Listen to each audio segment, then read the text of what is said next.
En la hora de la verdad, el invitado del día. Presenta Colsubsidio, con todo lo que te mereces.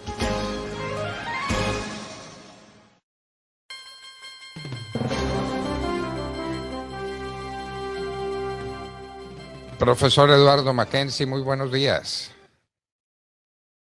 Buenos días, doctor Fernando Londoño, me encanta verlo. Un saludo para usted, para Demar, a todos los oyentes de la hora de la verdad. Nosotros encantados con su presencia. Y un tema, pues, que es muy difícil de dilucidar, pero si alguien nos puede dar luces sobre el mismo es usted.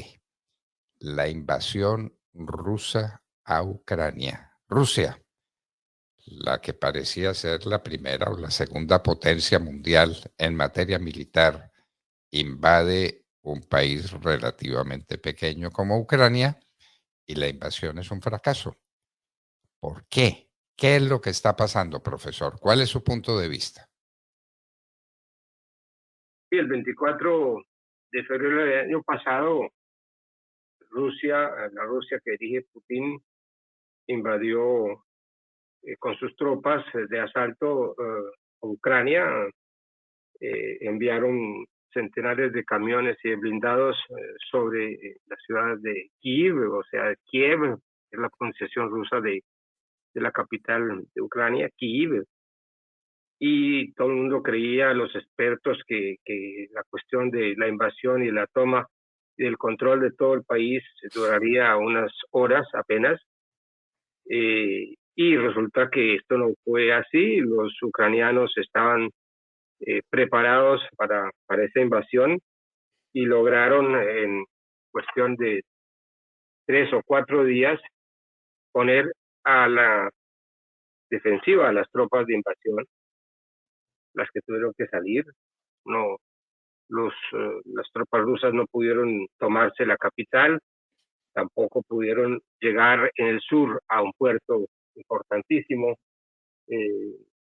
que ellos querían tomar, y no lograron ninguna conquista durable. Tuvieron que retirar las tropas. Cuando Putin vio ese desastre, ordenó el retiro de sus tropas. Y claro, después de que se retiraron, el mundo descubrió, y los ucranianos los primeros, con asombro y terror, las cosas que en esas horas el ejército ruso había hecho en algunas ciudades,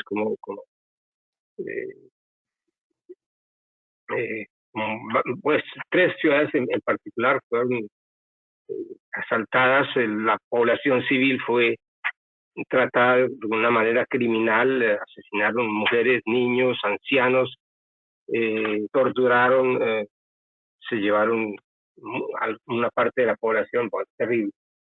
Y también se descubrió entonces la debilidad en un tiempo del ejército ruso, que tiene unas tropas sin gran moral, porque están muy maltratadas. Es un ejército donde las tropas de base son muy maltratadas, los oficiales, y son incluso mal armadas. Y esto se confirmó meses después en la misma batalla al interior del Donbass, la parte un poco ocupada desde hace de 2014 y 2015. El ejército ruso, apareció ese fenómeno de cómo hay soldados que llegan a hacerle frentes a tanques ucranianos sin tener ni siquiera un fusil Kalashnikov, sino armas de mano, es decir, pistolas y cosas así. Ellos se han quejado, ellos han filmado todas estas cosas, y hay periodistas rusos que han recopilado esa información y que la han mostrado al mundo entero. Es muy difícil hacer esa actividad porque hay una legislación rusa que prohíbe toda información acerca de lo que pasa en el campo de la guerra.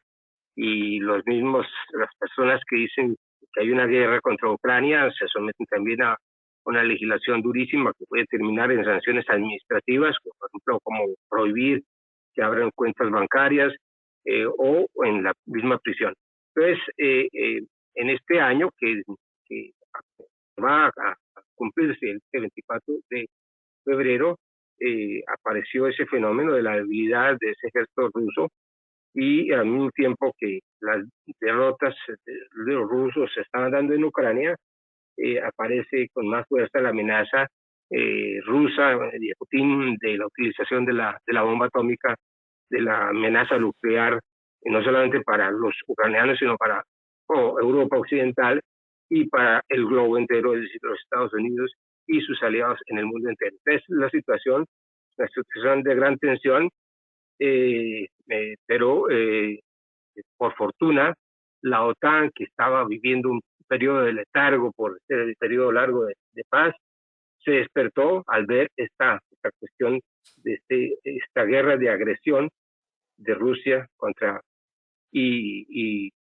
todos los países que integran la OTAN adoptaron una posición correcta de resistir a esta cuestión. Ellos comprendieron inmediatamente que lo que está en juego no solamente es la libertad y la unidad territorial y la población y la humanidad entera de Ucrania, sino que lo que está en juego es la estabilidad del mundo que salió después de la Segunda Guerra Mundial. Es lo que se constata hoy en día. Hay una intención por parte de Putin, que es un error fundamental de él, de poner en cuestión las fronteras y de poner en cuestión un poco la libertad de la ex Europa del Este, porque la amenaza también no solamente es contra Ucrania, sino que la amenaza también es contra los países como Polonia, los países bálticos, e incluso hasta la misma Alemania y la misma Francia están amenazados por esta cuestión. Entonces, hay un renacimiento de ese sentimiento de resistencia contra ese agresor, y eso es lo que caracteriza el momento actual. Profesor Mackenzie, ha sido una sorpresa para el mundo la debilidad del ejército ruso.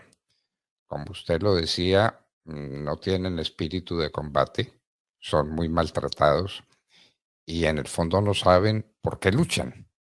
Y si uno no sabe por qué lucha, pues tiene pocas intenciones de hacerse matar. Cuando no sabe de qué se trata, por qué está invadiendo otro país.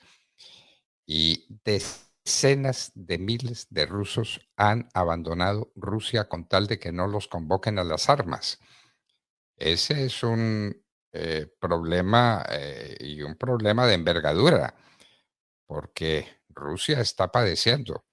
Dicen que ha perdido por lo menos la mitad de sus tanques de guerra en la invasión a Ucrania, pero además le ha costado en bienestar, ha tenido problemas con el resto del mundo y miles de rusos están abandonando el país con tal de no alistarse, de no ponerse bajo las armas.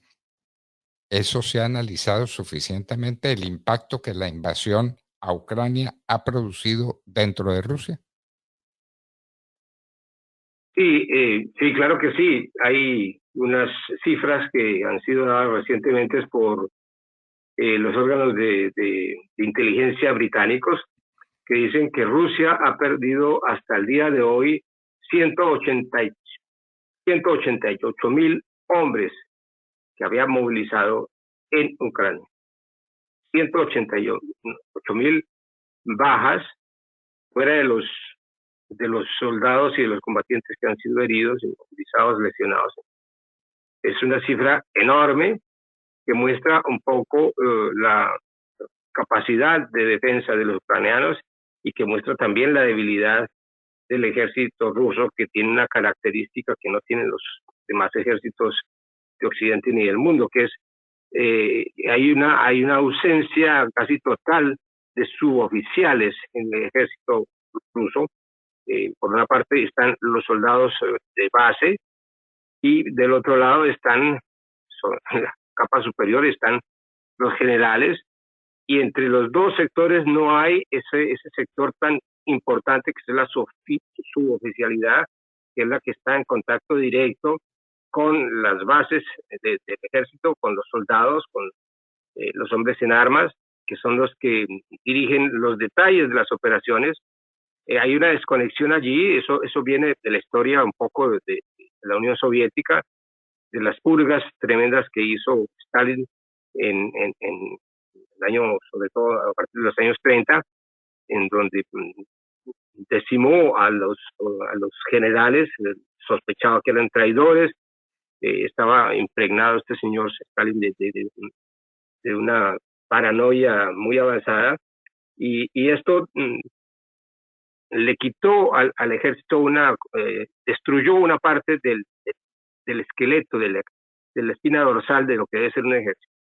Entonces, eso aparece todavía. Hoy en día, ese problema no ha sido solucionado por ellos. Y el otro es la gran fenómeno de la corrupción que hay al interior dentro del ejército también.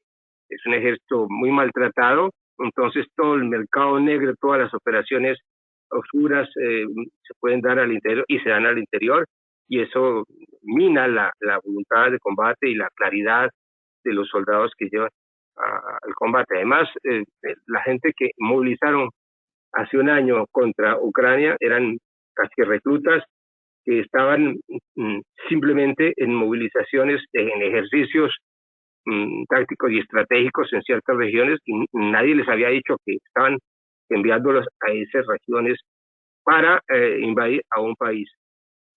La sorpresa de esos soldados fue grande cuando se vieron directamente de un día para otro en un combate tremendo, en donde los ucranianos se defendieron con lo que pudieron y pudieron destruir una cantidad de blindados y de camiones, en fin.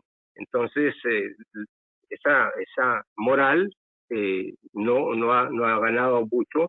Por eso Putin tuvo que apelar a la creación de un grupo paramilitar mercenario, que es el grupo Wagner, que tiene una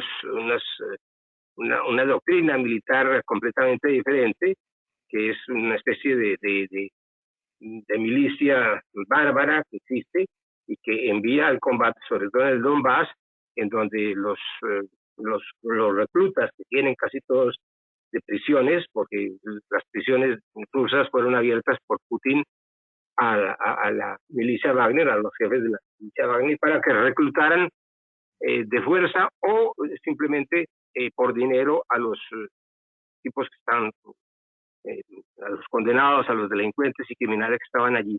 Entonces es una fuerza muy horrible, porque son tipos que no son asesinos, algunos que han cometido atrocidades en otros periodos, y ellos mismos están ahora desesperados porque como los mandan a un combate para que ellos no están preparados, entonces se están volviendo contra sus mismos comandantes. Hay unas imágenes recientes que fueron captadas por drones ucranianos, en donde se ve a tres miembros de Wagner capturar a su propio comandante y a quien asesinan inmediatamente con unos mazos, con las piedras. Eso casi el dron está casi encima de ellos, se ve todo. Es una imagen terriblemente impresionante, pero que muestra un poco bien la situación de ese grupo mercenario. Entonces, esa es la situación, sí, y la movilización, la segunda movilización que Putin podría lanzar esta vez, va a generar lo que generó la primera movilización, que fue la deserción del país de decenas de miles de jóvenes que han preferido huir de su país por las fronteras más inverosímiles que puede haber, por el norte, por el sur, para no ser llevados de fuerza a integrar una unidad, a librar una guerra que ellos no quieren librar. Hubo recientemente, yo creo que hace 3 días, hay una información de 3 días, que dice que hubo una manifestación de 600 jóvenes en la región de Lugansk, que es una región anexada o semi-anexada por Rusia, en donde estos 600 personas dijeron: nosotros no queremos participar en esa guerra, no entendemos esa guerra, no queremos participar.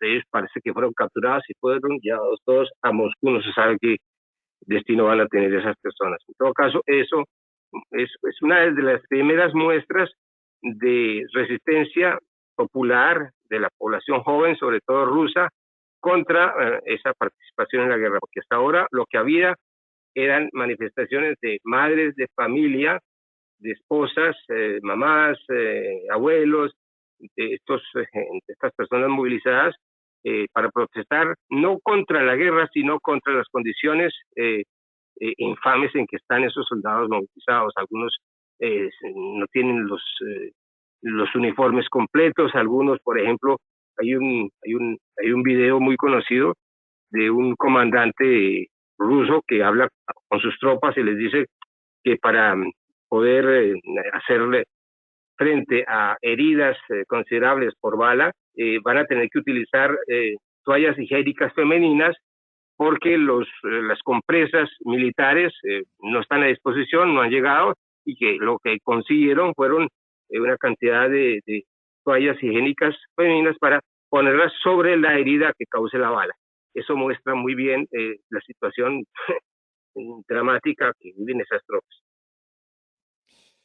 No hay duda ninguna, y lo que uno se pregunta es si algún día, que debería ser próximo, el señor Putin va a ser acusado por crímenes de guerra, porque entonces ante el fracaso de sus tropas se ha dedicado a bombardear las ciudades, a asesinar a la gente inocente, a los civiles, y eso obviamente es un crimen de guerra.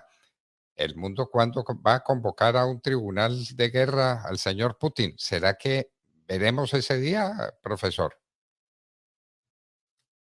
Sí, yo creo que sí. Yo creo que Putin será objeto de un tribunal no solamente por crímenes de guerra, sino por, en primer lugar, los tres grandes crímenes imprescriptibles que existen: el crimen de guerra, el crimen de lesa humanidad y el crimen de agresión. Putin ha cometido los tres crímenes: el crimen de agresión, que es enviar unas tropas a invadir militarmente, brutalmente, un país que no estaba en guerra con él, en fin, es un crimen de agresión que es imprescriptible, y fuera de eso, al interior, dentro de ese contexto de guerra, de invasión, cometido desde luego crímenes de guerra, atacar a la población civil, bombardear hospitales, bombardear edificios de habitaciones, bombardear personas que estaban reunidas en una plaza pública esperando un bus para salir de esa ciudad, como lo ha hecho, bombardear, asesinar, por ejemplo, gente que montaba en bicicletas tratando de salir de una ciudad.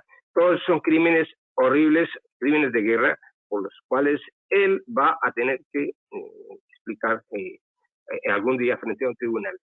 Desde luego, si Rusia pierde la guerra, no hay una manera diferente de poder capturar a esta persona. Pero de todas maneras ya hay en pie, ya comienza a ser organizado un tribunal que va que ya comenzó a investigar esos crímenes de guerra en ciertas ciudades de Ucrania, y que presentan ya avances en la documentación, en la preparación de un proceso. Todo depende, desde luego, de lo que ocurra con esta guerra. Desde luego, hay una actitud de Putin y de su clique que gobierna, confeccionar una propaganda muy efectiva que sobre todo afecta a la población rusa, en donde ellos dicen Rusia es la víctima de esta guerra, es la OTAN que está haciendo la guerra a Rusia, la existencia misma de Rusia está en peligro, estamos ante una guerra defensiva, es la guerra patriótica, todo el mundo debe movilizar y salir.